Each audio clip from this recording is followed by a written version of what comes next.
हामी चाहिँ अब 2 रात र 3 दिनको कसरा जङ्गल रिसोर्टको बसाइपछि बन्दीपुरतर्फ लाग्यौँ। नारायणघाट मुगलिन हुँदै पोखरा जाने बाटोमा बन्दीपुर पर्छ। बन्दीपुरको धेरै नै चर्चा छ, धेरै नाम चल्या छ।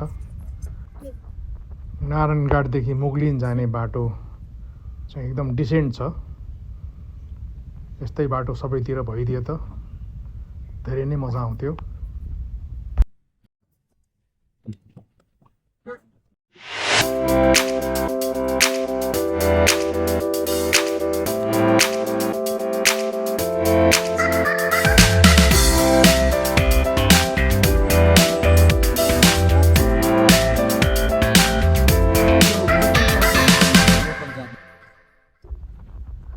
बाटोका मनमोहक दृश्यहरूमा रम्दै नेपाली हिन्दी म्युजिक हामी सुन्दै रमाइलो गफहरू गर्दै बेला मौकामा चाहिँ के भने चुड्किलाहरू सायरीहरू भन्दै सुनाउँदै हामीहरू हाम्रो यात्रा बन्दीपुरतर्फ चलिरहेको छ।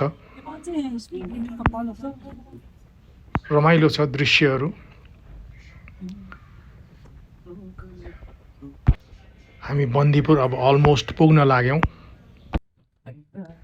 बन्दीपुर बजार पस्नासाथ हामीले यो बाँसतोला एग्रो हाउस देख्यौँ र भिडियो लिइहाल्यौँ।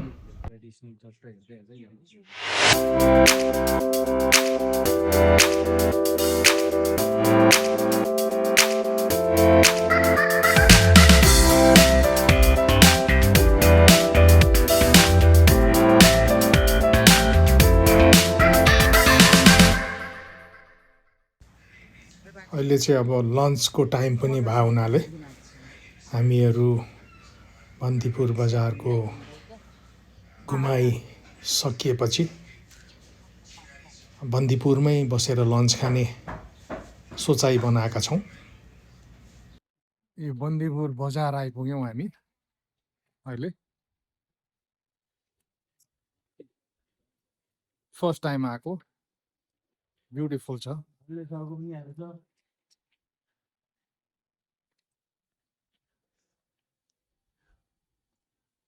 यसको चर्चा धेरै थियो। युट्युबमा पनि मैले थुप्रै भिडियोहरू हेरेको थिएँ।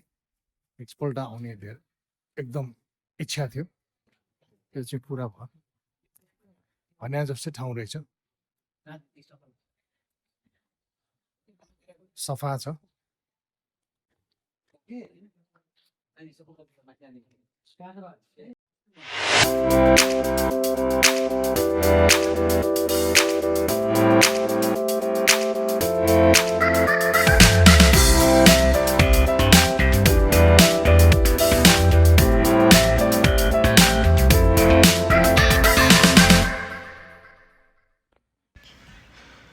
हामीलाई वेदरले पनि एकदमै साथ दिया छ। नाइस एन्ड ब्युटिफुल छ। चिसो पनि छैन, तातो पनि छैन। सबैभन्दा राम्रो पक्ष त हाम्रो होल ट्रिप इन्डियादेखि नेपाल पूर्वको पश्चिमको कुनै पनि ट्रिपमा चाहिँ कुनै पनि इस्यु आएन। Everybody is fit and healthy. कसैलाई पनि केही प्रब्लम भएन भगवानको कृपाले। विशेष गरी बुवा आमाहरूलाई चाहिँ धेरै नै रमाइलो भयो। उहाँहरूलाई यो चाहिँ मस्ट निडेड भेकेसन थियो र यो उहाँहरूकै इच्छामा हामीले चाहिँ यसलाई चाहिँ एरेन्ज गरे हौँ।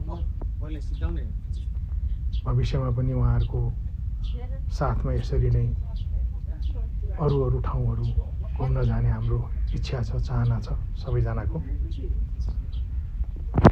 आशा छ त्यो पनि हाम्रो पुरा हुन्छ। बन्दीपुरको यो बजारको मोडललाई हेर्दाखेरि हामीले नेपालको प्राय हरेक सिटीमा, हरेक सहरमा चाहिँ यस्तो खालको एउटा मोडल मार्केट जस्तो चाहिँ बनाउन सम्भव छ जस्तो लाग्छ। सबै सिटीको मेयरहरू लोकल गभर्मेन्टले चाहिँ अलिकति यसमा इनिसिएटिभ देखाएर यसैलाई चाहिँ के भनेदेखि एउटा मोडलको रूपमा लिएर गर्दाखेरि सायद हुन्छ होला। टुरिज्मलाई यसले चाहिँ 75वटै जिल्लामा सकेसम्म बनाउन सक्यो भने आन्तरिक टुरिज्म प्लस बाहिरको विदेशी टुरिस्टहरू दुइटैको चाहिँ के भनेदेखि आउने दुइटै टुरिज्मको चाहिँ के भनेदेखि मुख्य प्लेस नै हुन्छ यिनीहरू। यो गर्न जरुरी छ, गर्न सक्यो भने चाहिँ धेरै नै बेटर हुन्छ जस्तो लाग्छ मलाई।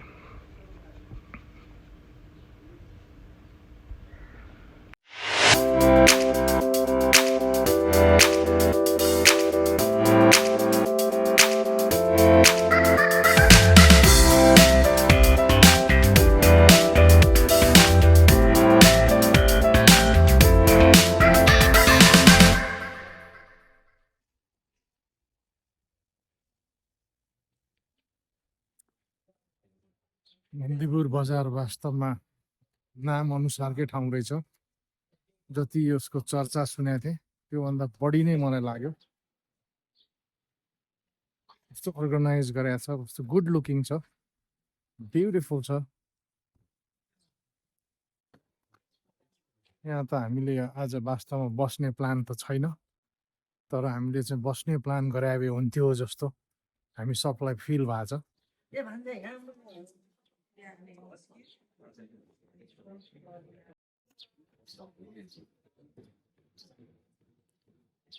जति हेरे पनि हेर्नु लाग्ने राम्रो ब्युटिफुल फ्लावर्सहरू, वेदर पनि एकदमै नाइस छ। जाडो पनि छैन, गर्मी पनि छैन।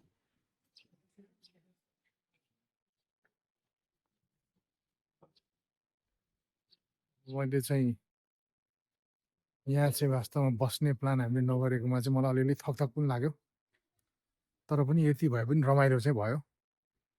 हामी सबैजना अलिकति टायर्ड पनि छौँ, अब धेरै लामो यात्रा भइसक्यो हाम्रो। त्यसले गर्दाखेरि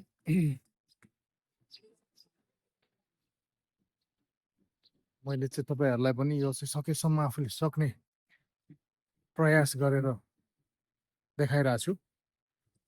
अवश्य पनि मन पराउनुहुन्छ होला।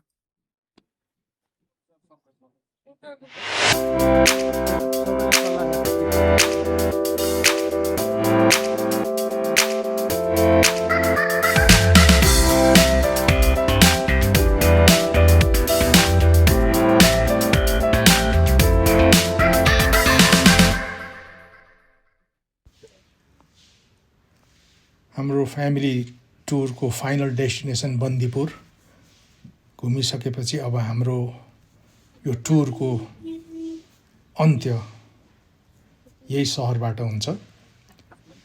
अब हामी काठमाडौँतिर लाग्छौँ। काठमाडौँ जाने बाटोहरू रमाइलो छ, रमणीय छ। अब हामी गएर चाहिँ अब केही बेर रेस्ट गर्छौँ। त्यसपछि फेरि हामी हाम्रो टुरको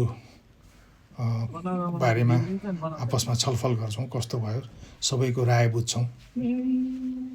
अनि त्यसपछि फेरि आगामी टुरहरूको बारेमा फेरि अर्को प्लानहरू पनि हामी सुरु गर्छौँ। तपाईँहरूलाई यो भिडियो कस्तो लाग्यो? आशा छ तपाईँहरूलाई मन पर्यो होला। तपाईँहरूसँग यदि कुनै सुझाव भए, कुनै कमेन्ट छ भने प्लिज यो कमेन्ट बक्समा आफ्नो कमेन्ट दिन नभुल्नु होला। यदि तपाईँहरू यो भिडियोको नयाँ हुनुहुन्छ भने यसलाई लाइक सब्सक्राइब गर्न नबिर्सिदिनु होला। त्यो भयो भने आउनु नयाँ मेरो भिडियोहरू चाहिँ तपाईँहरूलाई चाहिँ चाँडै पुग्छ। म सधैँ तपाईँहरूको चाहिँ सुझावको अपेक्षामा छु।